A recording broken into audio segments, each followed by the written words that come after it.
Welcome everyone to week 2, day 1 of the North American Challenger League recap show.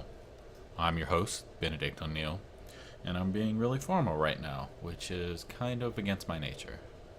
So, last week I did a recap of day 1, which there are currently no VODs of, so that's really your only way to know what actually happened in those games if you did not watch it live.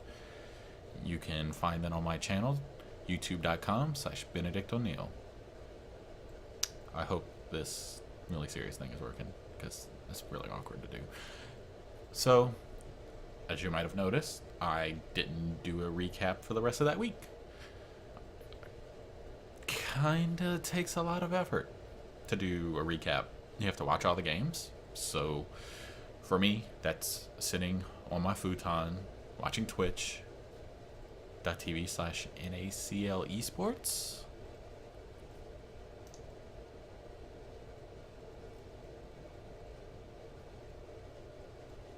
Haha, yes. Twitch.tv/NACL esports.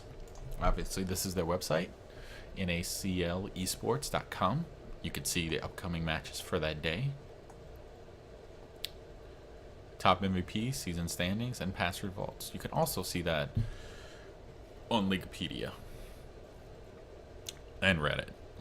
But today, we're focused on week 2, day 1.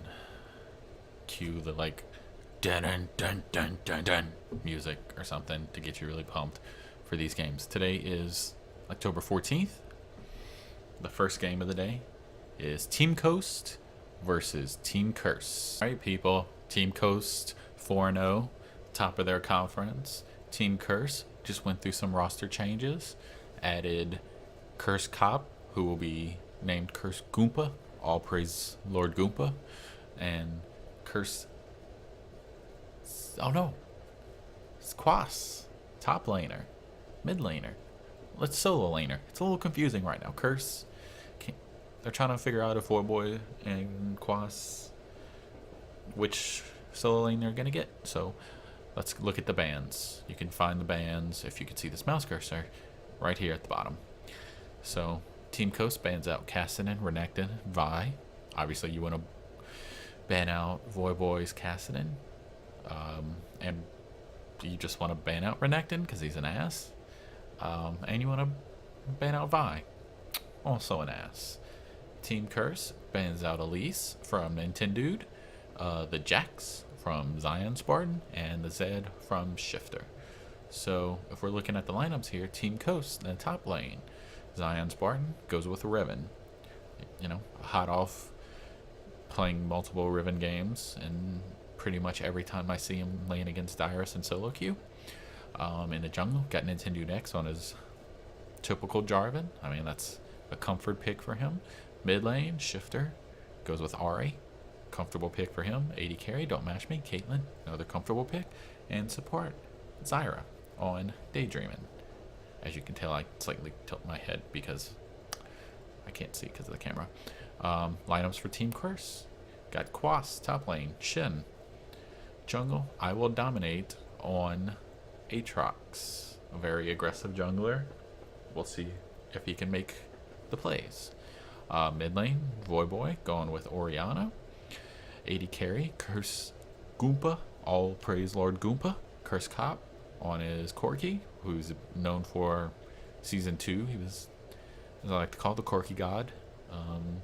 And Curse Zekin on Annie support, because Flash Timbers is OP. We all know this to be true. Alright, so now we're 6 minutes into the game, and this is really where Team Coast started taking over the game, really. As you can see, Orianna is pushed middle to the turret. I Will Dominate on Aatrox is in the blue side jungle and ready to pounce on bottom lane as they're really pushed up and they don't have a ward to watch their butts. And Shin's gonna go aggressive right here to kind of force them to go on him. And as you can, I would watch Ari. Like, if you want to get out of low elo, bronze, silver, maybe even gold, if you want to improve, this is what this already does. Shifter. what Shifter's already needs to do, he's gonna do, and it's gonna set the tone for the entire match. Now, let's watch what happens. So I want to see blood just across the players, but we might see with Aatrox headed bottom, I Will Dominate's not going to get spotted by anything. So if they want to try and catch out that bot lane with Adrian and Dope Match, now is the time. Creep Wave is at the tower. Quas is going to step back out. They know something's up. They spot Dominate out of the ward. Dominate going to get the blades down. Doesn't want to use the Dark Flight until Don't Match Me has already used his flash. There he comes that flash out now as he tries to come in on the other side of it. We see Quas comes back forward there, uses the taunt flash combination, going to get the cleanse out of Don't Match Me. Don't Match Me going to back away from this. Huge damage coming out from the E of Aatrox at max range, but they're not going to be able to pick up either kill. However, they do get the cleanse and the flash out of Don't Match Me. I get a lot more though, because they have Shifter roaming towards that bot lane. Daedriman's pressing forward, they know something is up, they know Shifter is MIA. He's going for this kill. I will dominate. Oh, will not be able to get away. The Orb of Deception at max range, catching that out. Very, very nicely played from Shifter. A beautiful. What we learned there is, guys, if you're mid, you know, if you see an opportunity to roam bottom or top, go after it. Like, just make big plays, YOLO. Alright, and we got here a little rumble at top lane. In my notes, got my special little notebook I showed y'all in the first recap video last week. I've got here Cop is a God, and Quas is just having a bad day. So, let's watch the clip. Spartan diving Quas in the top lane. Shifter going to be able to get up into range. Does not land the charm as Quas flashes away from that one. Max range. I Will Dominate comes in from the other side. Shifter getting taken out extremely low as I Will Dominate pops the ultimate, going through with the Massacre. Zion Spartan trying to turn back in. Going to threaten Quas, push him back out. Zekin is able to land a stun. Zion Spartan will be able to get away from this one. Nintendo Dex is going to offer himself up as the body block. Uses the ultimate. He's already taken down I Will Dominate. Can he get onto Quas? Quas going to get popped up as that flag was still hiding in the brush. Nintendo Dex on the run from Cop. Doesn't want to go down. Will go down. Triple kill comes down for Quas. Or excuse me, for Cop as he comes in for the back of the fight and cleans everything up. You saw Ari and Ribbon go in on Shin, and then Shin brought friends. Flash Tibbers continues to be OP, and Cop did a great job of just kind of coming in at the end. Everybody was kind of low and just mopping up, kind of what AD carries tend to do. I'm just gonna chill and farm double gums, and I guess y'all are fighting top, so I guess I'll just Valkyrie over the bushes, and bam. Alright, and as you see here, Team Coast takes the game. 31 minutes into the game. Our MVP for the game, his Shifter is Ari, 13, 3, and 7, 209 CS. Really kind of roamed around the map, being that kind of roaming assassin Ari, and just really put pressure on other lanes while winning his lane, and really just kind of setting the tone for his entire team and getting things going. You know, Shin kind of had a bad time, which really helped kind of Zion Spartan just kind of farm and get to that mid to late game Riven where he's just blowing up people. And really didn't see a clip of it, but I Will Dominate's Aatrox kind of, he's just super aggressive, and he just kept getting his passive popped. So a really rough start for the new Team Curse. I think they're using the North American Challenger League as kind of tryouts. Like, I don't expect the same Curse lineup next week. Like, I think Cop stays. I think Boy stays. And I think the support Zekin stays. I Will Dominate. You know, he was on Dignitas. He went away for a little while. Curse Academy. Really kind of needs to, I think he's the one that needs to step it up, because Quas has shown on his former team that he is a solid top laner. Let's see if, you know, I Will Dominate is the upgrade over Saint Vicious. I've yet to see it. So that's it for the Coast versus Curse game. Once again, my MVP, Shifter. All right, ladies and gentlemen, as we can see here, this is the second match of the day. It's Curse Academy versus Velocity Esports. So we'll go through the band stage real quick. Curse Academy bans Elise, Shen, and Cassidon, while Velocity Esports bans Corky, Zed, and Vi. So let's go through the lineups. On Jax, top laner, we have Rux. In the jungle, One Bad Brad. Got middle, Gragas, only Jaximus. AD carry, on Ezreal, it's Fabi, the gatekeeper. And support Nami is Satsulo. For Velocity Esports, Chris, top lane on Renekton. NK Inked, Jungle Nasus. Slacko, mid Oriana. From Maple Street, little trade with Slacko here, back to Maple Street's roots. 80 carry on Lucian, and Avaniscus on Pentakill, Sona support. Alright, now we're 13 minutes into the game. Curse Academy has a sizable lead here.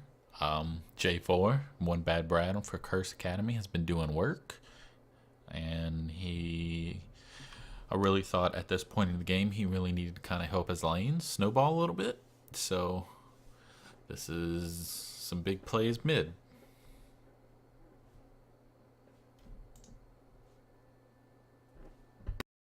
Defensive potential from those barrels. That's only one minion managed to make this turret. Ooh, Evanis is going to get locked up. There's the bubble as well. Body Slam comes out, going to pick that one up. The Cataclysm coming out with the tidal wave. NK very, very low. Will be pushed out of the box. Will not be able to get away, though. Double kill goes down for Jaximus as he body slams two guys to death. One Bad Brad finally doing some work for his solo laners here and getting only Jaximus's Gragas the double kill. And right here we're going to see One Bad Brad being one bad dude. And Fabi here is going to have to not be a team player to get himself a little head here. Jaximus on the Gragas is going to be able to blow up, half this team. As he comes forward there, NK going to flash forward, going to get pushed away by the barrel, but there's the Cataclysm coming out. That barrel will land, and Fabi's going to be able to pick up that kill. Easy kill from it. So right there, as you can see, Fabi kind of had to KS the Jarvan so he can actually get the kill and pull ahead. And as we see here, Curse Academy takes the win, improves their record. My MVP for this game is Satsulo's Nami. He was impeccable with his bubbles, impeccable with his ult waves. 0-0 and 16. It was really a toss-up between One Bad Brad's Jarvan, who really got the ball rolling early, or Satsulo's Nami, who just kind of disengaged when a couple members went in a little too deep, or hit that really perfect Nami bubble to catch someone, and then so the rest of the team can burst them down. So once again, my MVP, Nami, Satsulo on Nami. All right, and we're gonna hop right into the action. Gold Gaming LA versus Cognitive Gaming. Let's see a little Nami play. By Jax, you only got the small one, which is not worth a whole lot. And actually, nicer man going for the counter juggling. Ziploc is taken pretty low. Ziploc taking very low. The exhaust actually going to come out to try to keep him from getting the attack speed. The passive going to get burned by Nicer main as he just shuts down Captain Ziploc. Zamfir going to come over here, going to help Ziploc pick that up. The Dark Flight plus the Smite will be good to secure that one. And Nicer main's going to continue chasing him out. He knows that Captain Ziploc is extremely low. Zamfir going to step forward, gets popped up by the bubble. Nidus or man, all man or fish. All right, and at the 37-minute mark, Cognitive Gaming is just going to say no mas. And my MVP for this game is Bishu on his Gragas, who just really had the perfect barrels, really kind of sniped people with the barrels. He was a sniper drunk. A drunk sniper. So once again, my MVP for this game, that GGLA 1 versus Cognitive Gaming, is Bishu. And for the last game of the night, for week 2, day 1, it's Napkins in Disguise versus Infinite Odds.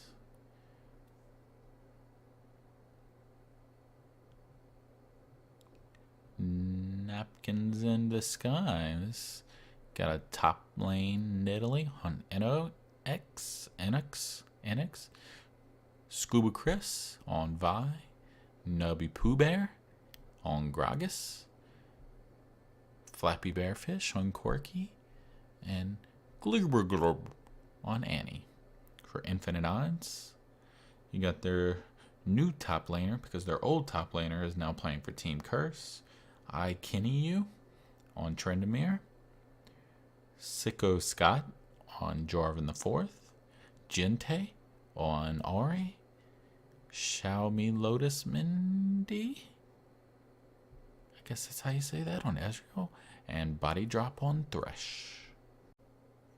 And now we're going to take you deep 31 minutes and 35 seconds into the game. We got a Trendamere for Infinite Odds pushing bottom lane, trying to take a bottom inhibitor turret, while you've got the entirety of Napkins in Disguise pushing on a top inhibitor turret. Tay burns the charm. Death sentence not going to land. Hooks onto a creep instead.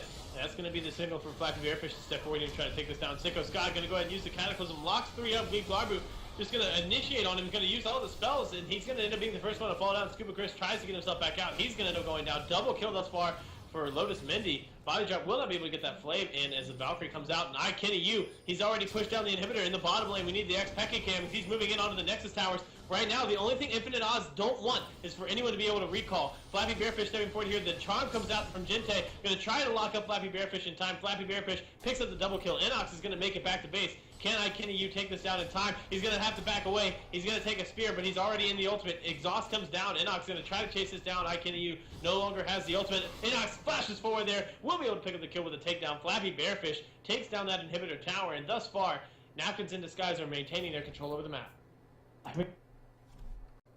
And now we're going to see Napkins in Disguise push bottom and try and secure the game. With all 3 inhibitors down, there are 2 super creeps spawning with each wave. So they have 6 super creeps coming out here with every single wave just marching in towards the base. And that's so much raw HP to actually move through.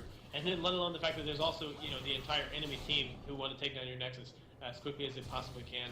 So this is going to be a very, very difficult task ahead of them. Napkins in Disguise, they don't need to rush this at all. They know that they can take their time, they can wait patiently, they can just wait for the super creeps to push in, let iKenny be pulled over to the side. One of the inhibitors has respawned at this point, so they're not going to be getting that double super creep spawn just yet. They need to take that back down. They only got 1 wave of the double creeps coming out. And it's going to be a very, very difficult fight. Scuba Chris is going to get hit by the Death Sentence. Gente coming in, thinking about starting it up. Gente is going to try to get himself back out, and Scuba Chris goes for the counter initiation with the Assault Battery. Body Drop, using the box over to the side. Not really going to get a whole lot done with that one. iKenny stepping forward. Lotus Mindy going to pick up the kill onto Scuba Chris. Scuba Chris going to be the first one to fall after Gente. That javelin's not going to land. They chase them back onto the Nexus, onto the fountain. We see Sicko Scott comes back out as the first Nexus tower does fall, or the second one, first one of this fight. It was already gone. Obviously, Body Drop pulls himself into the fight, flashes back out. Lotus Mindy going to try to get some work done on the other side of the fight. He will fall down. It's going to be Flappy Bearfish rather picking that kill up. And Napkins in Disguise, with the help of the Super Creeps, take down the Nexus. They're going to grab this win. And with that, Napkins in Disguise wins 2 games so far in the NACL. And my MVP for this game goes to Flappy Bearfish on Corky. Finishes 11-2-9, 293 CS. And when I was watching this live, I was like, that final fight, and I was like, why is Corky just diving in? Like, he's crazy. But then I just rewatched the replay, and I see he has a GA. Like, of course you're going to go in deep and try and do as much burst damage as possible. You've got a second life.